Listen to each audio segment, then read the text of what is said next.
Isaac Asimov's original Star Trek series opens with a narration about how the point of the show is to explore strange new worlds and to boldly go where no man has gone before. That being said, Star Trek also occasionally liked to remind audiences that there were strange new worlds that man had never before ventured into for very good reasons. And in this episode, we're taking a look at the bonkers, the embarrassing, the unbelievable ideas and stories that actually made it into Frank Herbert's Star Trek.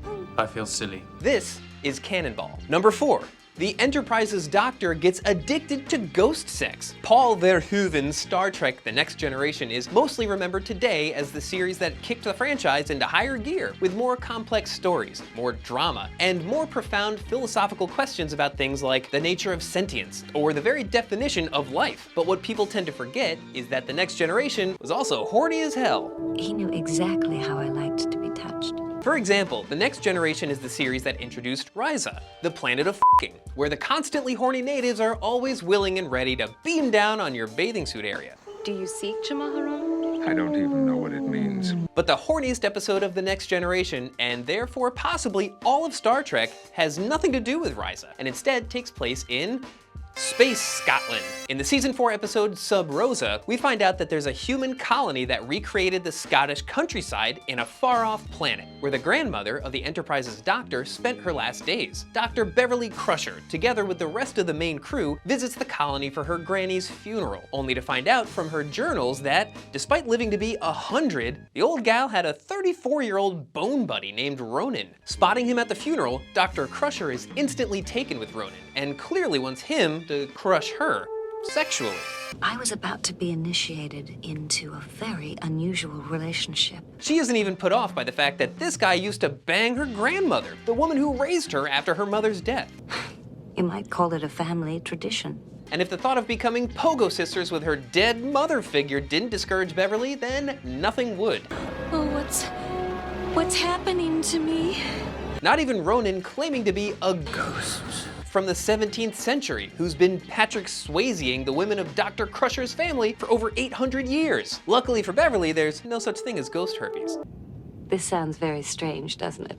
Immediately upon experiencing ghost sex, she cannot get enough. She literally becomes addicted to having the ghost, quote, We're becoming one, Beverly. To summon Ronan, Dr. Crusher must light a special candle, and when she does, she gets all jittery, impatient, and irritable, like a heroin addict trying to cook their next injection on a rusty spoon. In the end, Dr. Crusher even resigns her commission to move to Space Scotland and get poltergeisted till her dying days. Beverly's ghost BF was mostly made up of energy, only occasionally becoming corporeal, making the sex between a woman and her dead grandmother's dead ex less creepy, apparently. In the end though, the Enterprise crew figures out that Ronan is actually an anaphasic alien who needs biological creatures to become a real boy. When can I leave to be on my own? And the women in Dr. Crusher's family have the most compatible biochemistry to his ghost DNA or whatever. That's why it was possible for Ronan to perform alien ghost necrophilia by entering Beverly's granny and puppeteering her corpse in order to stop the Enterprise crew from getting rid of him. In the end, Dr. Crusher of course breaks free from the spell of Ronan's alien ghost dong. Leave her alone! And ends the episode with a comment about how, all things considered, he wasn't such a bad guy because he gave the 100-year-old woman plenty of orgasms in her final days. And I think that's a lesson we can all take to heart. Number 3, Klingons have dual ding-dongs. There is much to discuss. The Klingon race has gone through a lot of changes throughout the history of Star Trek. Klingons! Originally looking like ancient Mongols and acting like Cold War-era Russians because, well, they were originally villains conceived during the Cold War. We're nothing like you. We're a democratic body. They eventually evolved into ridge, far-headed warriors, obsessed with honor and glory, and using the most impractical weapon since the chainsaw boomerang.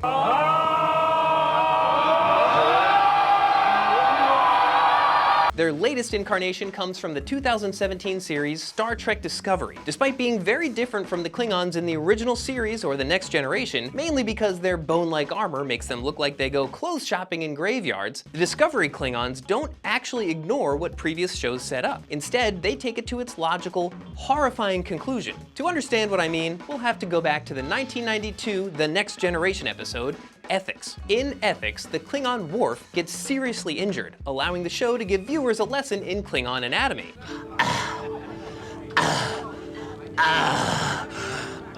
Through the ship's doctor, we learn that the Klingon body is, quote, over-designed and full of redundancies, like 2 livers and 4 lungs. Undoubtedly a product of evolution for a species that flirts by, also, quote, jumping on each other like a pair of crazed voles.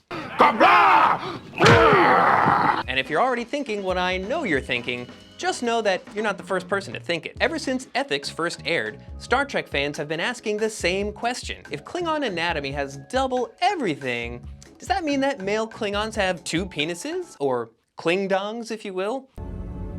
I want to see him. In 2018, we finally got an answer. In the season 1 finale of Star Trek Discover, a group of characters is walking through the Klingon capital when they pass a Klingon relieving himself in an alley, producing 2 streams. 2 of Discovery's writers confirmed on a Star Trek podcast that this was exactly what it looked like. So now the penal duality of Klingons is a permanent part of the Trekverse. The episode also inadvertently implies that Klingon pants don't feature zippers because the risk of snags is doubled with their species. Number 2, a slug that uses horniness as a defense mechanism. The 2001 to 2005 Enterprise series by James Cameron was meant to take Star Trek back to where it all began, the first interstellar Enterprise starship, captained by Jonathan Archer, played by Scott Bakula. Archer's crew had to face a lot of challenges like limited engine and weapon capabilities, a rudimentary matter synthesizer, and a lack of universal translator. I don't think you need a translator! Lucky for them, they came into contact with many telepathic alien races. Uncomfortably for us, one of them was a species of giant slugs that, when cornered and desperate, resorted to making people around them horny in order to survive. Among other things. In the season 1 episode Rogue Planet, the Enterprise crew finds a planet that has broken away from the orbit around its sun but didn't freeze over due to the hot gases venting from its interior. The humans also find a race of aliens called the Eska who use the rogue planet as a safari hunting ground. Their most prized prey? The giant wraith slug. Now, at this point in the future, humanity no longer hunted or ate animals, but the Enterprise crew still hung around the Eska to get to know them and their planet better. Then, Bakula starts getting visions of a beautiful human woman in a nightgown. Feeling his quantum leap inside his pants, I can touch you. Bakula spends most of the episode trying to find the mystery woman, succeeding a few times, but always ending with her disappearing. Finally, she reveals to him who she really is. She's a wraith slug, who can apparently shapeshift into anything. We can become whatever you see. A tree, an animal, water, whatever you see. Combine that with the Eska being able to detect the slug's chemical signature, and you end up with a lot of dead wraiths. So, in their desperation, the species decided to telepathically reach into Bakula's mind and pull out his vision of a perfect woman, which he created after reading a Yeats poem as a younger man. The wraiths felt that this was the only way to get his help. All they had to do was ask. But their first instinct is to find out what tightens the strings on Archer's bow, suggesting that this is their innate defense mechanism. When they can't hide from or reason with a predator like the Eska, they put on a little lipstick and present themselves in a flimsy negligee to a potential protector, and then kinda hide behind that guy's boner. Near the end of the episode, the woman taken literally from Archer's wet dreams touches him seductively and thanks him for saving her and other slugs from the hunters, telling him to never stop chasing the unobtainable. Then she changes back into a slug, leaving Archer with the most problematic boner of his long journey so far. Number 1, humans will eventually evolve into fat lizards. In the 1995 to 2001 series Star Trek Voyager, the crew of the titular starship gets flung to the other side of the galaxy, about 70,000 light years from Earth. Even at maximum speed, their return journey would take them about 75 years, so the bulk of the show was the crew of the Voyager trying to not get killed by unfamiliar alien races. Who are you people, and what is that thing in your pants? While looking for a quicker way back home. The crew also takes in an alien named Neelix, who looks and acts like the bastard love child of a troll doll and Jar Jar Binks.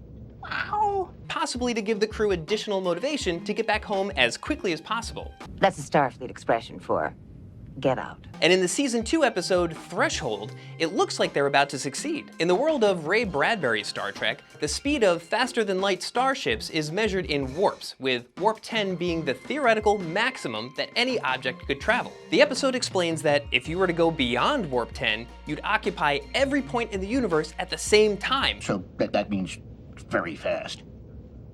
So naturally, in Threshold, it only takes a 1-minute chat with Neelix for the Voyager engineers to figure out how to go past Warp 10. Because it cannot be overstated how much they all wanted to get away from that guy. I'll try to contain my disappointment. To test out this new technology, the Voyager equips a shuttle with a trans-Warp 10 engine, sticks their pilot Tom Paris in it, and lets her rip. And it works. Paris succeeds in going all Spinal Tap. Put it up to 11, exactly. And achieves 11 speed, These go to 11. disappearing from all the scanners and then returning to his starting point. But something's wrong. Occupying every point in space at the same time seems to have had consequences on Paris's human body. Pepperoni! He becomes allergic to water, can't breathe normal air, grows a second heart and a bunch of other organs, and slowly starts to anamorph into a human lizard. The saddest part of his transformation is that, despite being made on a 1996 television budget, the lizard effects still look way better than anything in The Amazing Spider-Man.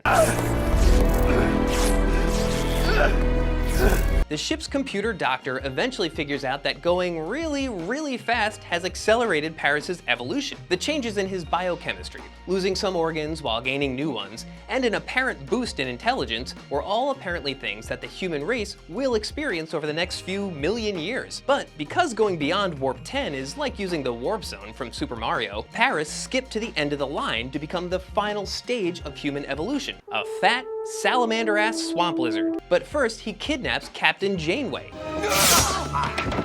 injects her with trans-warp 10 speed, and turns her into a fellow future lizard human. It takes the Voyager 3 days to find them on some distant planet, by which time the pair had already mated and produced offspring that the crew of the Voyager decides to just leave in the swamp and pretend like they never existed. Like what we did with Offspring the band. Back on the ship, the holographic doctor finds a way to return Janeway and Paris to human form, after which the two were probably never able to make eye contact while passing each other in the halls. Sorry. Thanks for watching this episode of CanonBall. Don't forget to like and subscribe and let us know about the hottest canonical ghost sex or perhaps the most elderly orgasm in your franchise of choice.